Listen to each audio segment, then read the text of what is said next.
When you wake up at the exact same time each night, it's not random. Your body is following a signal, almost like an alarm clock you never set. And this signal isn't about how much you drank before bed, it's about what's happening inside your body between 1:45 and 2:15 a.m. Think of your body as a round, the clock factory.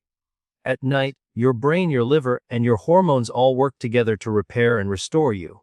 But if one process is disrupted, even slightly, your brain gets the message, wake up.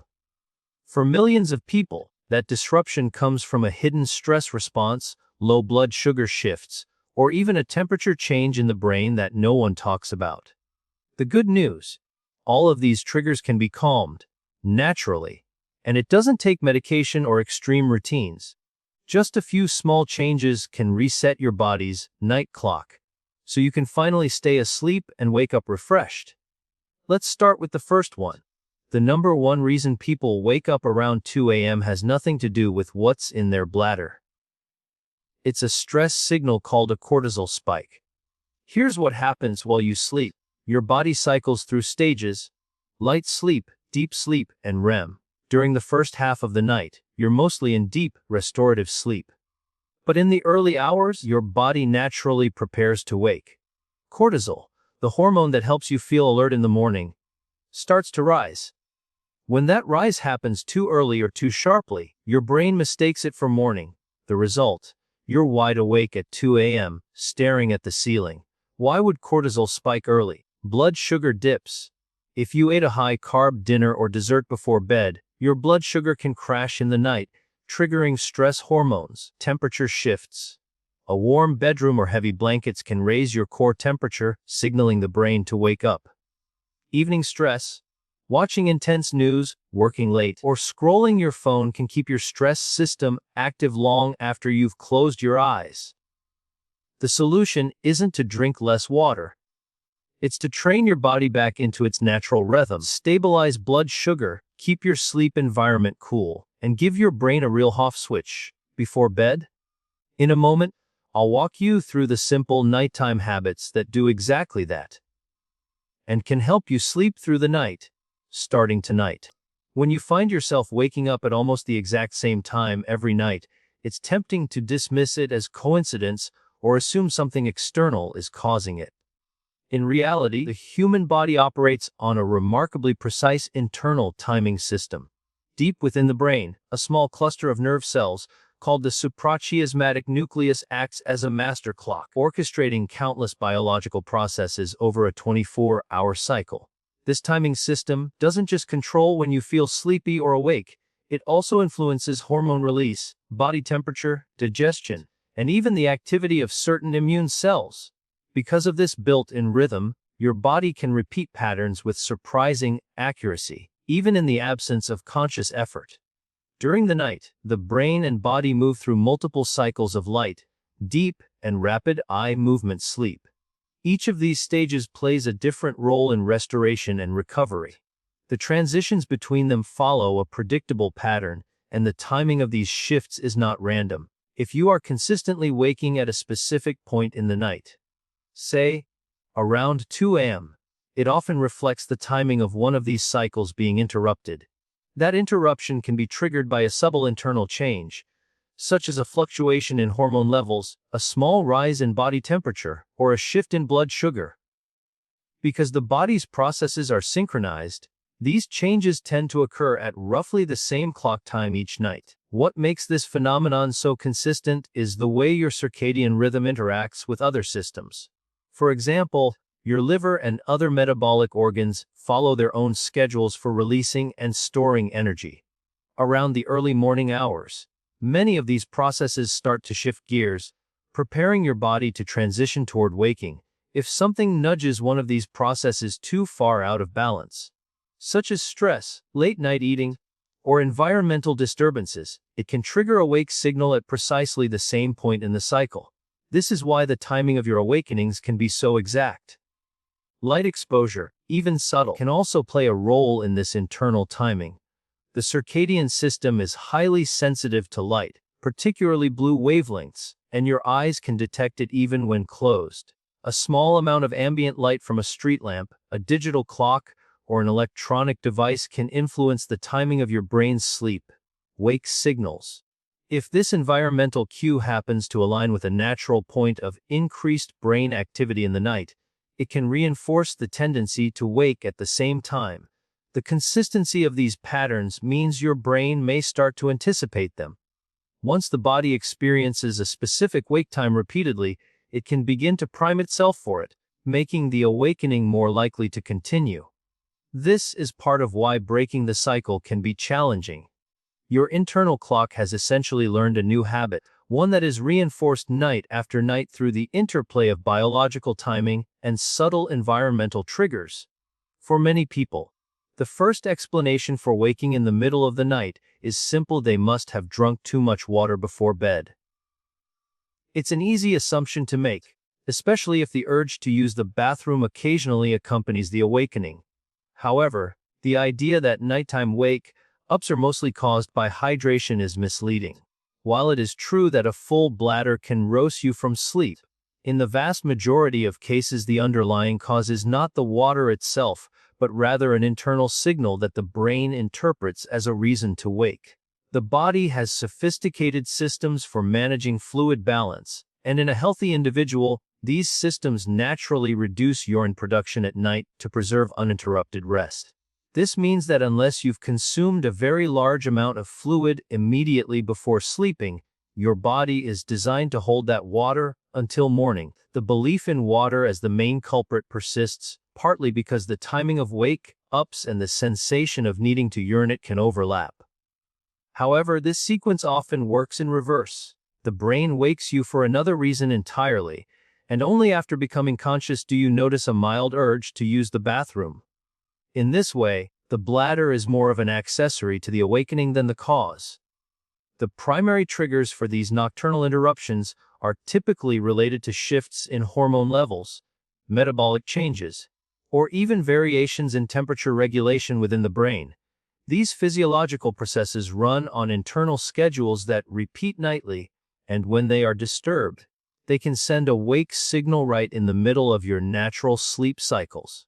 One reason people misattribute the cause to water is because it is tangible and easy to measure. You remember how much you drank. Hormonal fluctuations, on the other hand, are invisible to the casual observer. For example, stress-related hormones like cortisol and adrenaline, or blood sugar-regulating hormones like insulin and glucagon, can all play a role in whether you stay asleep. Even slight imbalances can trigger a cascade of internal responses that nudge you out of slumber. When these awakenings happen, the sensation of a partially full bladder may simply be enough to push you the rest of the way to full consciousness. Another factor that adds to the misconception is timing. Many people consume the majority of their daily fluids in the evening, whether through water, tea, or other beverages, simply because they are home and relaxed. If their wake-ups occur shortly afterward, it's natural to assume a direct connection. But correlation does not equal causation.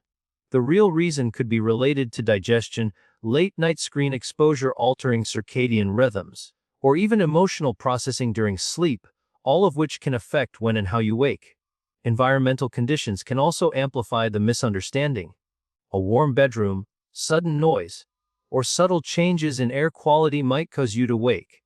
If you also happen to need to urinate, it feels logical to connect the dots to water intake. But the true cause often lies deeper within the interplay of your body's natural rhythms and external cues, making the water explanation an oversimplified and incomplete answer.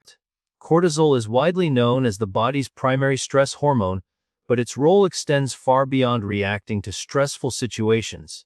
It is part of a carefully timed daily rhythm that helps regulate sleep, wakefulness, metabolism, immune function, and even memory. In a healthy sleep pattern, cortisol levels drop to their lowest point shortly after you fall asleep, allowing your body to enter deep, restorative stages of rest. As the night progresses, levels gradually begin to climb again, peaking in the early morning to help you feel alert and ready to start the day.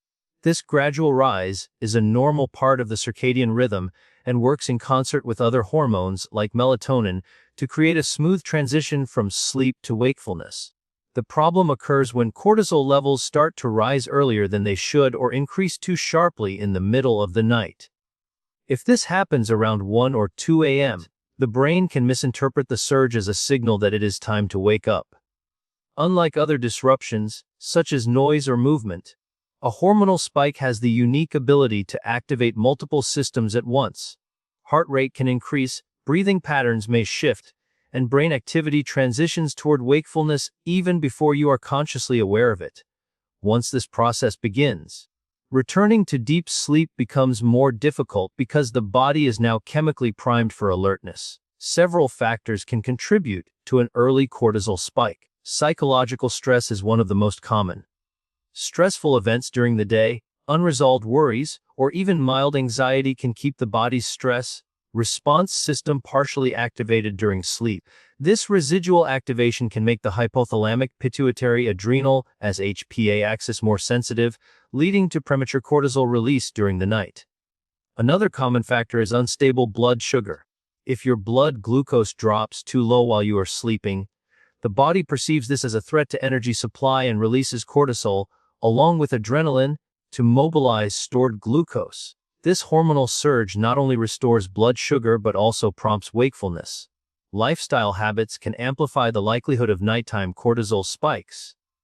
Consuming caffeine later in the day, eating heavy or high glycemic meals in the evening, and exposure to stimulating activities or bright light before bed can all shift the timing of cortisol release.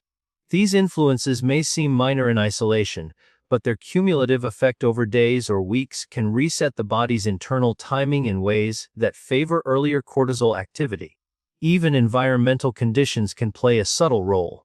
A warm room or heavy blankets can raise core body temperature, and because cortisol is linked to the body's temperature regulation, this can act as another cue for earlier release. Sleep disorders such as sleep apnea can also create physiological stress during the night, leading to fragmented sleep patterns reinforced by repeated cortisol activation.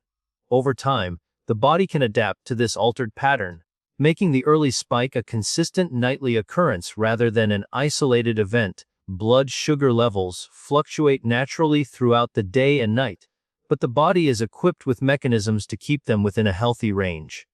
During sleep, energy demands shift. Your muscles are largely at rest, but your brain remains active. Especially during REM stages, consuming glucose steadily to fuel neural activity. Normally, the liver helps maintain this supply by releasing stored glucose into the bloodstream in a slow, controlled manner. However, if blood sugar drops too far or too quickly during the night, the body interprets it as an energy shortage. In response, it activates a series of hormonal signals designed to restore balance, and one of the side effects of this process is waking up. A common trigger for nighttime blood sugar dips is a high carbohydrate meal or snack consumed in the evening. While this can cause a rapid rise in glucose levels shortly after eating, it is often followed by an equally rapid decline as insulin works to lower blood sugar. This steep drop can occur several hours later, often aligning with the early morning hours, creating a point in the night where glucose levels are low enough to set off an internal alarm. To correct the imbalance, the body releases counter-regulatory hormones such as cortisol, glucagon, and adrenaline, all of which can increase alertness and prompt you to wake. Another factor is the timing of your last meal in relation to your sleep schedule. Going to bed several hours after eating can mean that digestion is complete and your body is fully reliant on stored energy during the latter half of the night. If your glycogen stores are low, either from diet, fasting, or certain metabolic conditions, blood sugar can dip sooner and more sharply. This can make the 1 to 3 a.m. window a vulnerable time for awakenings linked to energy availability. Dietary composition over the course of the day also plays a role. Diets that are consistently low in protein or healthy fats can make blood sugar more volatile, increasing the likelihood of drops during the night.